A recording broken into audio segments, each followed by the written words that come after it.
Alhamdulillahi rabbil alamin wassalatu wassalamu ala ashrafil mursalin sayyidina maulana Muhammad bin Abdullah wa ala alihi wa sahabatihi at-tayyibin at-tahirin wa ala alihi wa ashabihi ajma'in wa man tabi'ahum bi ihsanin ila yaumiddin wa ba'd. Ndugu zangu watazamaji, tumekutana tena, na kabla hapo kwanza nikusalimuni maamkizi ya Kiislamu. Assalamu alaikum wa rahmatullahi wa barakatuh. Tumekutana tena katika kudadavua na kueleza mashekha hawajachoka, bado wanapenda kuwa na nyinyi. Wao wajifunze na wafurahi kwa usikilizaji na utazamaji wenu, lakini kwa vile na wao wapate wajibu wao wa kufikisha mambo ambayo ni muhimu. Ni wakati, si wakati mwingine, huu ndio wakati wake wa kuyafikisha haya. Mwanadamu kama mnavyojua, mwanadamu anakuwa anaishi. Kuna masala yanayomzunguka mwanadamu, kuna masala ya kiakida, yanamzunguka mwanadamu, yanamhusu mwanadamu, yani janibil aqdi, wanasema upande wa kiakida. Lakini mwanadamu huyu vile vile huwa kuna masala yanamzunguka ambayo ni mambo ya kiibada, janibil at-ta'abbudi, upande wa kiibada. Kuna akida na kuna masala ya ibada na ibada. Lakini mwanadamu huyu kuna maeneo vile vile huwa katika maisha yake ni maeneo ya ijtimai, mambo ya kijamii nayo yapo vile vile. Kama vile mwanadamu ana masala mengine tena katika kijamii yanapanuka, yatakuja katika masala ya muamalati, mambo ya mahusiano ya hivyo na hivyo, kama ni biashara, mahusiano aina zote. Lakini kuna jani katika hiyo tena inaongezeka tena katika jamii masala ya iktisadi vile vile, ambayo mambo ya kiuchumi, ni mambo yanamhusu mwanadamu. Na mwanadamu itakavyokuwa, kama wanavyosema lugha ya kileo, liwalo na liwe, lazima mwanadamu haya mambo aishi nayo, kwa sababu ndio wanadamu. Na haya ni mambo si mambo ya tapo fulani. Haya ni mambo ya kipamoja, na hasa ya kijamii na kipamoja. Maana yake kwa Muislamu unahitaji kuwa na ujamii. Kama mwanadamu ni sio Muislamu, ni kafiri gani, lakini masala ya kijamii vile vile yatakuhitaji. Vile vile katika mchanganyiko tunavyoishi kama wanadamu, hawa na hawa wote pamoja, tuna mambo ya kijamii vile vile yanatuhitaji. Kwa hiyo masala ya kijamii ni masala ambayo mwanadamu na hasa Muislamu anafundishwa zaidi kivitendo na kinadharia, ili ayafahamu na aweze kuyafanya kazi. Sasa haji, kama mashekhe toka mwanzo wamekuwa wakitueleza sana katika maelezo yao mbalimbali na mihadhara yao mbalimbali, wanatueleza hii haji kwamba inafundisha vitu vingi kweli kweli. Sasa kwa leo hapa katika masala ya kijamii tutaangalia haji katika upana wake, na inawezekana sasa kuna aya zinasomwa hapo, walillahi ala nas, sawa, waadhin fi nasi, yani watu. Kwa hiyo hii hija hii inafundisha katika masala ya kijamii mahusiano, ambaye mahusiano hayo ni kwamba yanavuka mipaka, yanavuka tamaduni, ziada nyinyi Waislamu na wengine katika tamaduni zao. Sasa hapa ilikuwa ni vizuri mashekhe watu hadithie hali hii inaonekana vipi, au hali hii inadhihirika vipi katika swala hilo. Lakini na kama kuna mifano ya kihalisi katika watu kujuana na udugu wakati wa hija, lakini vile vile fursa za kimalezi ya kijamii na kitabia ndani ya hija, ni mambo ambayo tunahitaji kuyasikiliza na kuyaelewa na kuyafuatilizia kwa mashekhe zetu inshallah. Naam, Sheikh Ibrahim, huko tayari tu katika alqisasu, katika mahusiano yanayovuka mipaka, yanaonyesha kwamba hija inatufisha jamii, hata kama ni jamii nyingine, lakini inaashiria kwamba jamii inahitajika iwe ni kitu kimoja, kwa sababu asili yake jamii ni asili ni moja, ndio asili. Kwa hiyo hija inatufundisha kitu cha namna hiyo. Alhamdulillah rabbil alamin, wassalatu wassalamu ala ashrafil anbiya wal mursalin sayyidina Muhammad wa ala alihi wa ashabihi ajma'in. Amma ba'd. A'udhu billahi minash shaitanir rajim. Ya ayuhan nas, inna khalaqnakum min dhakarin wa untha waja'alnakum shu'uban wa qabaila lita'arafu inna akramakum inda Allahi atqakum. Allah subhanahu wa ta'ala anatuelezea kwamba enyi watu, na mara nyingi au anapozungumzia Allah subhanahu wa ta'ala masuala yanayohusu kugusa watu kiujumla, makabila, basi huwaita watu, na kwamba huku kupatikana kwa mataifa, makabila ni tu watu wafanye nini? Watambuane. Lakini hasa kwa Mwenyezi Mungu Subhanahu wa Ta'ala, aliyembora ni yule aliyemcha Mungu zaidi. Kadiri anapokuwa mtu ni mcha Mungu zaidi, ndio mbora kwa Mwenyezi Mungu Subhanahu wa Ta'ala.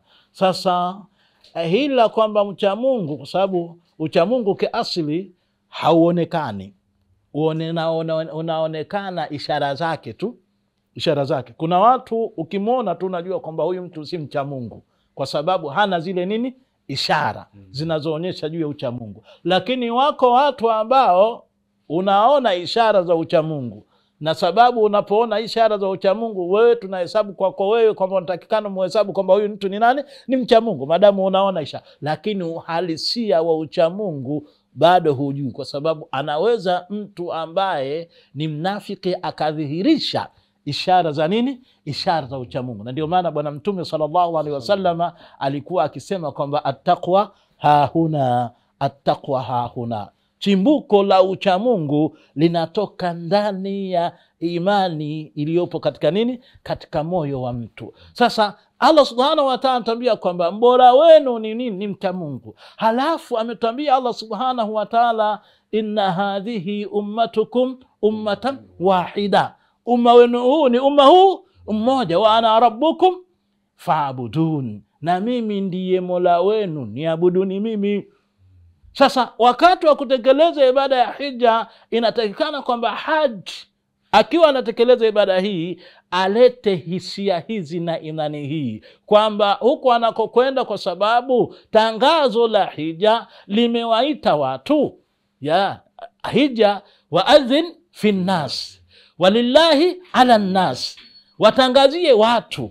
Na Mwenyezi Mungu Subhanahu wa Ta'ala kwa ajili yake amewafaradhishia watu. Sasa kwa sababu watu, inatakikana kwamba hata wewe unapoanza kutoka katika kutaka kuelekea kwenye ibada ya hija, uelewe kwamba huko utakwenda kukutana na watu. Na hawa watu Allah Subhanahu wa Ta'ala amesema kwamba amewajalia shuuban wa qabaila, kuna mataifa na kuna makabila. Na tuelewe kwamba kuna baadhi ya vitu ambavyo ni hususia kwa mataifa, na kuna vitu ambavyo ni hususia kwa nini? Kwa makabila. Kuna watu, mfano sisi ambao hapa Afrika Mashariki wazungumzaji wa Kiswahili, tunajua kwamba kuna ndugu zetu kwa mfano wa Masai ambao takriban vazi lao la asili linafanana sana na vazi la ibada ya nini? La ibada ya hija. Katika watu ambao kwamba vazi lao la asli linafanana sana na vazi la hija, ni hawa ndugu zetu. Amewapa hadhi hiyo Mwenyezi Mungu Subhanahu wa Ta'ala, kujalia kwamba kwamba vazi lao lifanane zaidi na nini? Lifanane na hawa watu kwa kiasi kikubwa. Sijui kama nchi kama Uganda kama wanapatikana, lakini Kenya wanapatikana, katika nchi ambazo za Kiswahili, na Tanzania wanafanya nini? Wanapatikana kwa wingi hawa watu. Sasa haya makabila tuelewe kwamba ikiwa kwamba wao wanahususia hii ya mavazi, tuelewe kwamba huko tunakokwenda tutakwenda kukutana na watu ambao wanahususia nyingine. Kule katika ibada ya hija, kipindi cha kutekeleza ibada ya hija, vazi utakaloliona kwa wanaume ni vazi moja. Mara nyingi sana halikupi sura ya mavazi ya watu wengine. Lakini tuelewe kwamba ibada ya hija ina vipindi wakati mwingine vya mapumziko fulani. Kwa mfano, anayehiji ibada kwa aina ya tamattu, atatekeleza umra, akimaliza umra anabakia pengine siku kadhaa akiwa sasa katika mavazi yake ya nini? Ya kiasili. Sasa unapotoka huku nyumbani, uelewe kwamba unaweza ukenda ukakutana na mtu ambayo vazi analolivaa yeye ni vazi tofauti na unalolivaa wewe. hili lazima ulichukue katika nini. Sasa upo uwezekano katika hili, iwapo kwamba vazi lake lile pengine ni bora na limevutia, huenda ukafaidika nalo na wewe ukafikiria kwamba uweze kufaa. Na katika hili nameshawahi kuwaona baadhi ya watu mtu unakutana naye katika ibada ya hija, anakwambia shekhe, naweza kupata kanga kutoka Tanzania, je naweza kupata kofia kama hii ya Kizanzibari, je naweza kupata vitu haya, ni mambo ambayo kwamba yametokea kikawaida, je unaweza kupata hili. Na hivyo watu kutoka nchi zetu, unaweza kumkuta mtu akakwambia kwamba bana, kofia hii nilipewa na mtu ambaye nilikutana naye wakati natekeleza ibada yangu ya hija. Wakati mwingi hakununua, lakini amefanya nini? Amepewa zawadi. Sasa haya yote haya yaelezwe kwamba katika utekelezaji wa ibada ya hija, kwa sababu tunakutana shuruban wa kabaila, ndani yake kuna kukutana kwa thakafati, kuna kukutana kwa tamaduni. Tamaduni hizi zinakutana mahala pamoja, na hili vile linatukumbusha kumbe watu ambao wakati mwingine wana tamaduni tofauti wanaweza wakaishi katika eneo moja, wakatekeleza jambo moja kwa namna moja. Na hili liturudishe vile katika nchi zetu. Wakati mwingine tupo mara nyingi sana tunaishi katika makabila tofauti. Sasa tunapokuwa katika makabila tofauti, tukumbuke kwamba hija kule imetufundisha kwamba upo uwezekano wa watu wenye makabila tofauti, mavazi tofauti, thakafa tofauti, nao hawa wakaweza kuishi katika maisha ya pamoja, kupendana, kuheshimiana, wakafanya mambo mamoja ambayo yenye lengo moja, pamoja na kwamba wako katika nini? Wako katika takafa, tamaduni ambazo zinazotofautiana. Kwa hiyo hija vile inatukumbusha jambo hili, na inatupa upana zaidi kwamba si tu thakafa zilizopo katika taifa moja, lakini upo uwezekano vile thakafa za tamaduni nyingi. Na hili linatupa vile kama tunavyozungumza siku zote kwamba Uislamu unahimiza sana suala la amani katika ulimwengu. Kwa hiyo utakapokuwa wewe unaheshimu thakafa yako, unaheshimu utamaduni wako, basi vile uheshimu thakafa na utamaduni wa mtu mwingine. Unapoheshimu utamaduni wa mtu mwingine, maadamu utamaduni ule si utamaduni ambao unakwenda kinyume na misingi ya kibinadamu, basi uweze kupokea utamaduni ule na kuenzi na kujua kwamba huyu ni mtu ana tamaduni fulani, lakini utamaduni wake huu naweza kuishi nao na kukabiliana na kukubaliana nao. Kwa hiyo kuna nyanja kubwa sana, kuna eneo pana kubwa sana ambalo mtu anaweza kulipata katika eneo hili la kufaidika na tamaduni wakati akitekeleza ibada ya hija. Naam, nadhani ndugu zangu watazamaji, mnaona jinsi gani kwa tulivyoumbwa wanadamu katika utofauti mbalimbali, sawasawa kitaifa, sawasawa kimataifa, sawasawa kiukabila, sawasawa kiukoo, kwa tofauti nyingi sana, lakini bado tunagundua kwamba na katika hija tunakutana huko na watu wanajifunza hilo, watu wanaliona hilo na watu wanalipractice hilo, lakini bado hija inawafanya wote hawa kuwa katika mazingira ambayo ni mazingira mazuri na inawafundisha vitu vingi ambavyo ni vizuri. Lakini kutokana yote haya mazuri yanazungumzwa, Sheikh amezungumza, Sheikh Ghulam, Sheikh Ibrahim amezungumza na masheikh wanazungumza, lakini tupate kidogo mapumziko, tunywe maji kidogo ili tuweze kujiandaa kusikiliza sehemu inayoendelea katika kipindi chetu hichi kitukufu.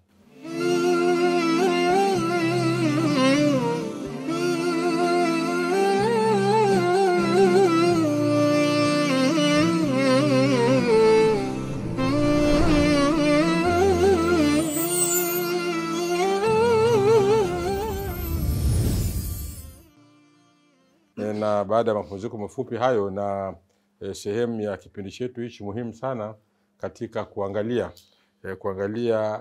mazingatio yaliyo ndani ya hija, na tulikuwa tunazungumza au tulianza kuwa tunazungumza masala ya upande wa kijamii, na tukaangalia mahusiano ambayo yanavuka mipaka, yanavuka thakafa, ni tamaduni mbalimbali. Watu wanakutana wanakuwa katika hali za namna hiyo. Sasa ni vizuri vile vile katika hili kama kuna mifano mifano ambayo ni halisi umepata kutokea katika swala zima la kujuana na udugu wakati wa hija. Kama tulivyosema, moja ya kazi za hija ni kutengeneza udugu, na ni kweli mimi niseme kwamba na sisahau kwamba kuna mtu mmoja, na wako wengi tu, lakini kuna mmoja yale mahaba, yani mapenzi, ukweli hasa asili yake, yule niliosema siku moja kwamba nilipata kuzungumza katika mazungumzo yangu ya nyuma kwamba kuna mtu mmoja katika hija, moja ya furaha yake yeye anasema, furaha yangu mimi, kwangu mimi kama hiyo kwa mtume ndio kusema ni muujiza. Maana yake anasema ameishi sehemu nyingi sana, alitembea nchi za Ulaya hizo, kutembea ni jambo la kawaida sana kutembea, na ameishi maeneo mengi sana, amelala mahoteli makubwa, lakini anasema hata pale Maka hakuna sehemu alipata kulala usingizi, anasema usingizi mnono, kwa maana ya usingizi mwanana, na akaridhika kwamba mimi nimelala, anasema kuliko Muzdalifa. Na anaposema kwamba mimi nilishangaa, tumesafiri huko tunakwenda, sasa kufika pale Muzdalifa ile ukaza usiku, afu tumechoka na kuja kuangalia sehemu yenyewe takulala. Sasa hapa ndio tumeshapewa darasa kwamba almabitu bil Muzdalifa, kuna kulala Muzdalifa, ndio Muzdalifa yenyewe hapa. Sasa nikiangalia hivi, labda kuna kibanda fulani, labda hata kama pesa unayo utatoa labda ulale pale, hakuna. Nikiangalia huku hakuna. Hata nikiangalia vyoo havipo katika standard ambayo ni ya uhakika kulingana na wingi wa watu wote wanakuja pale.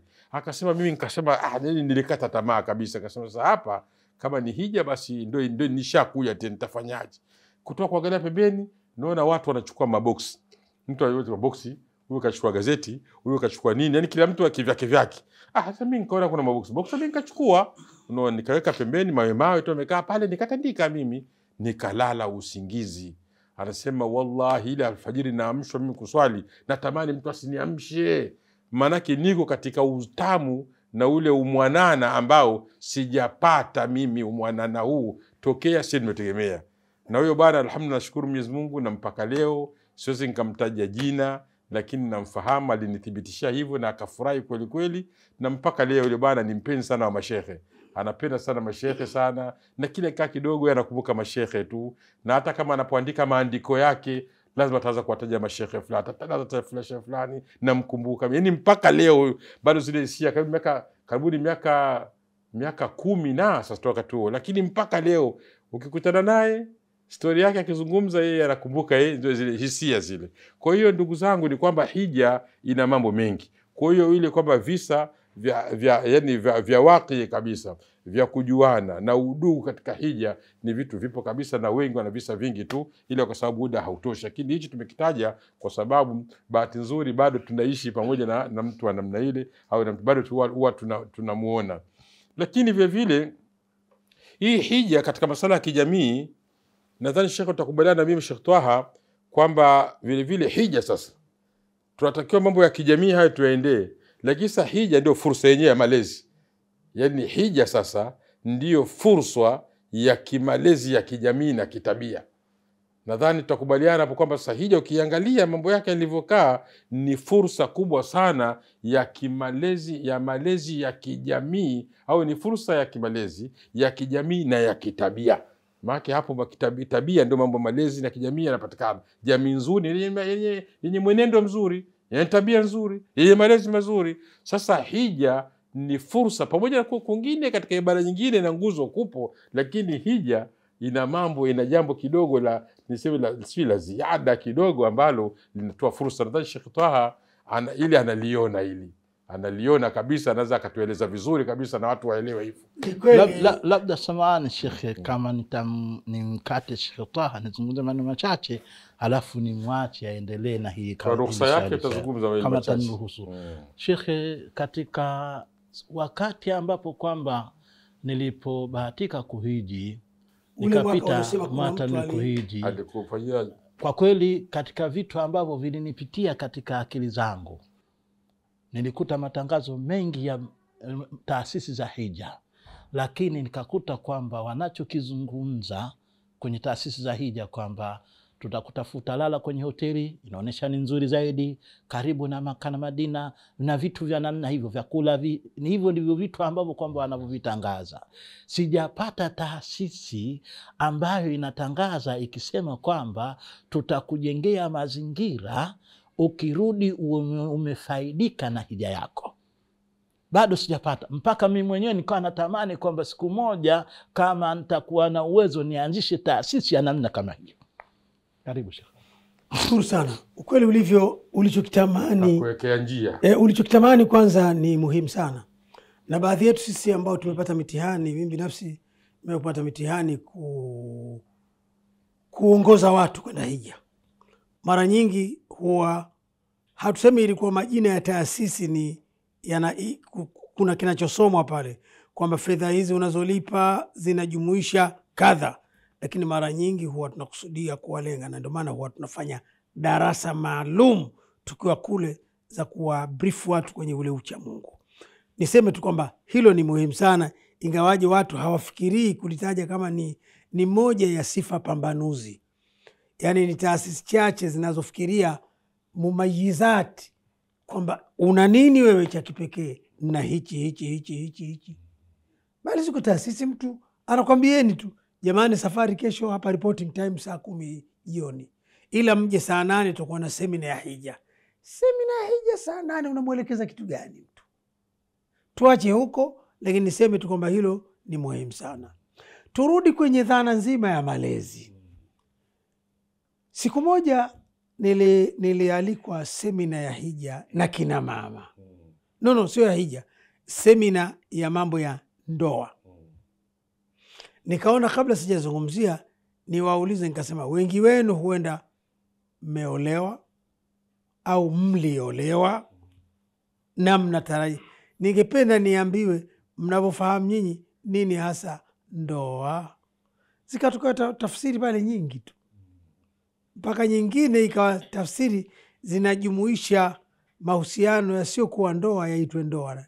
Kusema ni makubaliano ya hiari kati ya watu wawili. Ina maana hata Juma na Abdallah wakikubaliana ndio ndoa.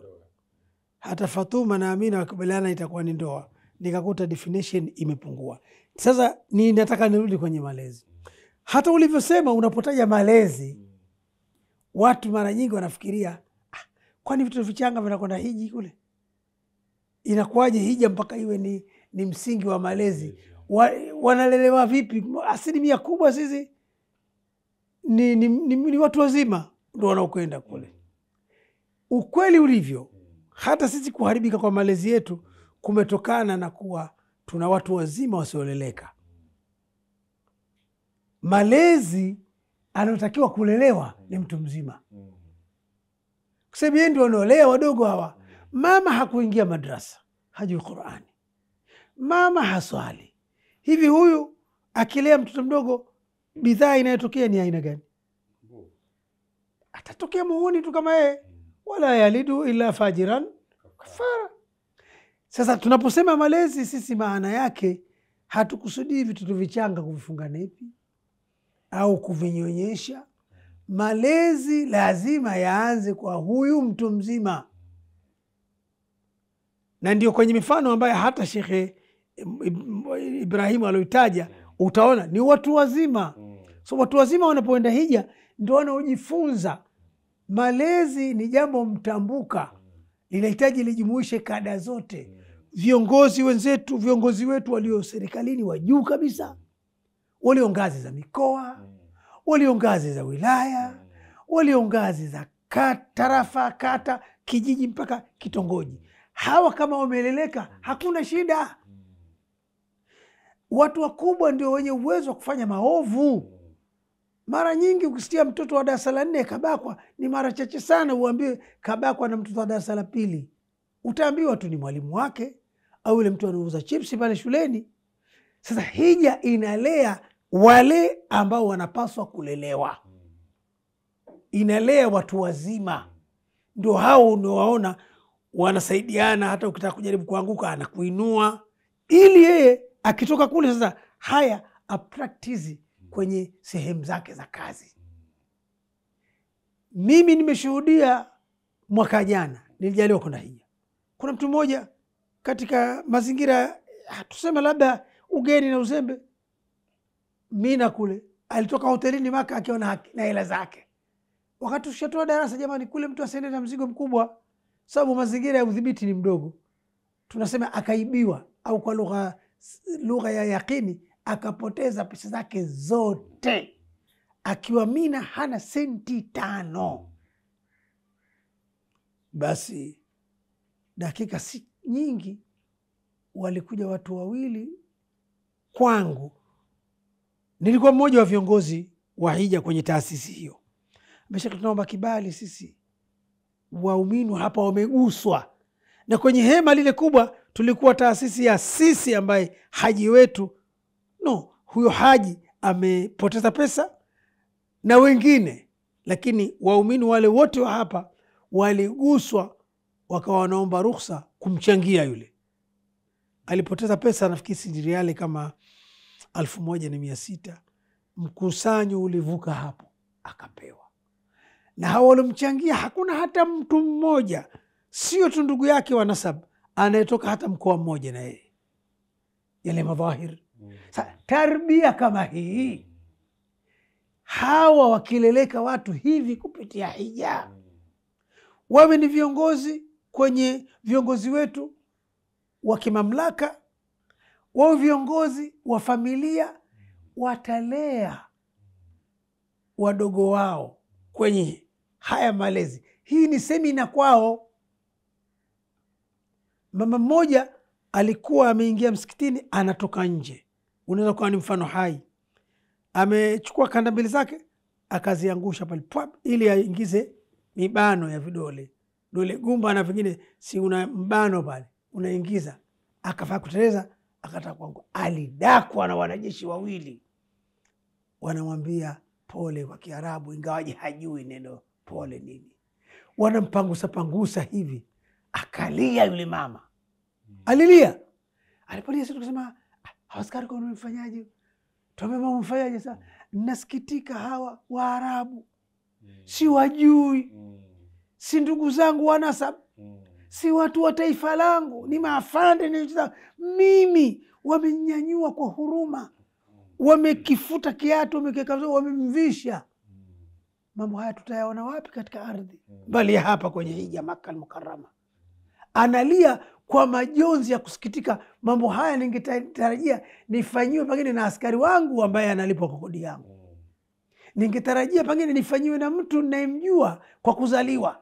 Nimefanyiwa na hawa tena watu weupe ambao kwa mazoea tunayoyaona labda wananyodo. Huu ni mfano wa hilo.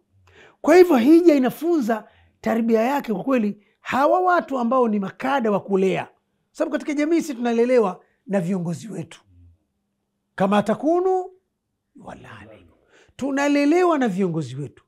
Viongozi wetu hawa wa ngazi mbalimbali watapofunzika kupitia ibada hii ya hija, wakajijua kwamba kumbe maskini vyeo walivyonavyo ni dhamana, kumbe maskini nguvu walizonazo si chochote si lolote mbele ya Allah tabaraka wa taala.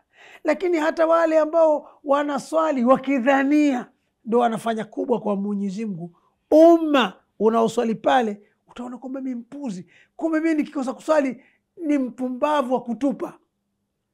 Allah hana shida, lakini hata kama shetani wako atakudanganya udhania ana shida, wewe mwenyewe utajua kwamba kwa shida hiyo hawa wanamtosha, na utadhania hivi hata mimi anajali swala yangu huyu.